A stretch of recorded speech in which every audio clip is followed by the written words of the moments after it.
Born on December 31, 1830, in Cairo, Ismail Pasha emerged as one of the most ambitious and controversial rulers in the modern history of Egypt and Sudan, a descendant of Muhammad Ali Pasha's dynasty, who carried the burden of transforming Egypt from an Ottoman province into a modern, semi-independent nation. Raised in the opulent palaces of Cairo and Alexandria, Ismail received a privileged education that combined traditional Islamic learning with European influences.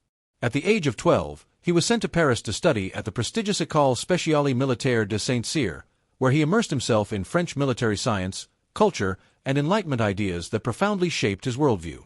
This exposure made him a fervent admirer of European modernity, which he later sought to replicate in Egypt. Returning home as a young officer, Ismail climbed the political ladder under his uncle Said Pasha, eventually becoming his heir. In 1863, after Said's death, Ismail ascended to the position of Wali, governor, of Egypt with Ottoman approval, and in 1867 he was granted the title of Khedive by the Ottoman Sultan, a recognition of Egypt's growing autonomy. His rule from 1863 to 1879 became synonymous with vast modernization projects, aggressive state-building, and a quest for personal grandeur.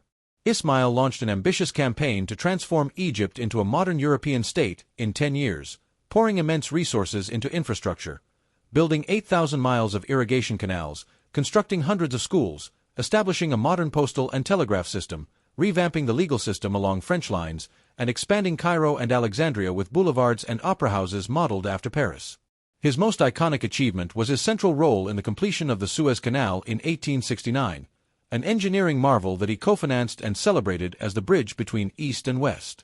The Suez Canal not only revolutionized global trade but made Egypt the focal point of imperial interest, particularly from Britain and France. However, this modernization came at a massive financial cost. Ismail borrowed recklessly from European banks to fund his vision, plunging Egypt into staggering debt. By the mid-1870s, Egypt owed over £100 million, more than 10 times its annual revenue.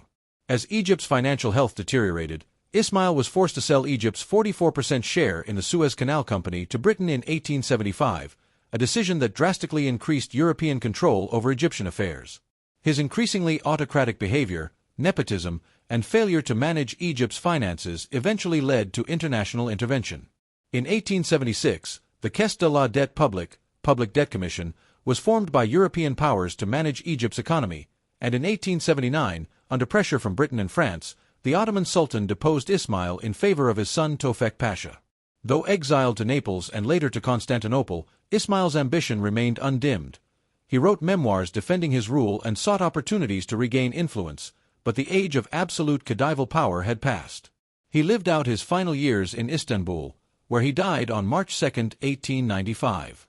While Ismail Pasha's reign ended in disgrace and economic subjugation, his legacy is deeply intertwined with Egypt's modern identity.